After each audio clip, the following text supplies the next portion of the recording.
Welcome to Midnight Story.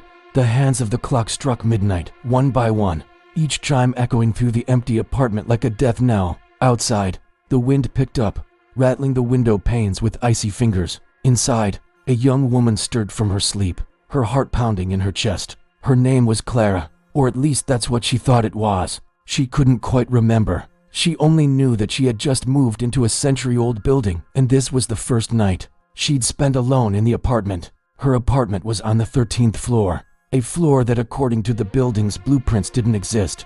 The previous tenant had apparently been fine with it though, because when Clara had moved in, she found an old teddy bear sitting on the floor with its one good eye staring straight ahead, unwavering and unblinking. And now here she was on the 13th floor with a knock at the door that sounded exactly like footsteps. She peered through the peephole, but there was no one there. Then she opened the door. No one was in the hallway, but on the floor lay a single sheet of paper, soaked in crimson ink. It read, "You left the door open last time too, and he almost got out." Then another message appeared below. Don't let him out." Fear pricked at her skin.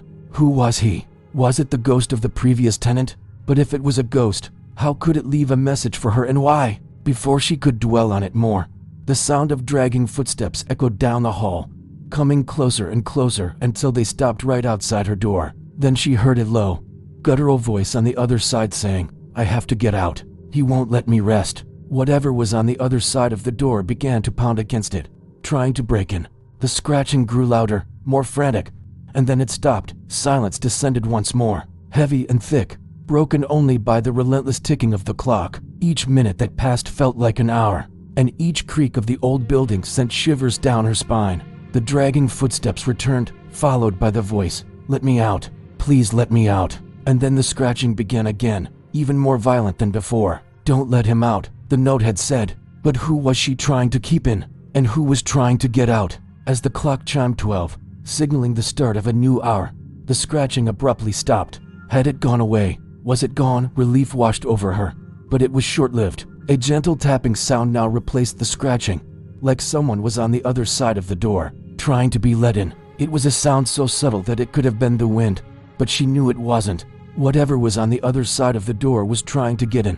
She could feel it. The hair on the back of her neck stood on end and her breathing quickened. She was certain now that she was being watched. Every time the tapping grew louder, she would jump, her heart leaping into her throat. And every time the sound of footsteps echoed in the hallway, she would freeze, listening intently. But nothing ever came. Just before dawn, the tapping at the door became more insistent. It seemed to be coming from right behind the wardrobe. As the first rays of sunlight peeked through the curtains, the tapping stopped, and when Clara finally gathered the courage to look behind the wardrobe, she found the source of the scratching. It was a small hole, no bigger than her fingernail, but it was enough for her to see through. She saw a dark, narrow passage that looked like it led into the wall. But when she touched it, her fingers sank into soft earth. The wall wasn't solid, it was hollow. As she moved the wardrobe away, revealing the entire passage, a sudden gust of wind blew through the apartment, extinguishing the candles and plunging her into darkness. In that moment, she remembered, this wasn't her apartment. She wasn't supposed to be here. And then she remembered who she was. The scratching, the dragging footsteps, the desperate pleas at midnight. They hadn't been coming from behind the door. They had been coming from inside. She wasn't the tenant. She was the one trapped behind the door. But how did she get there? And why?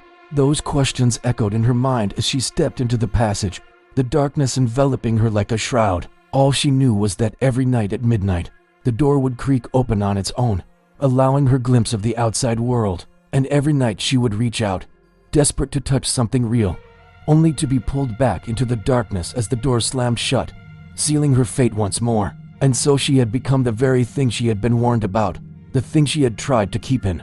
And as the clock struck 12, she realized the horror of her situation. She wasn't the tenant. She was the one trapped behind the door. Someone else had taken her place. What will she do next? Find out in the next episode. See you next time.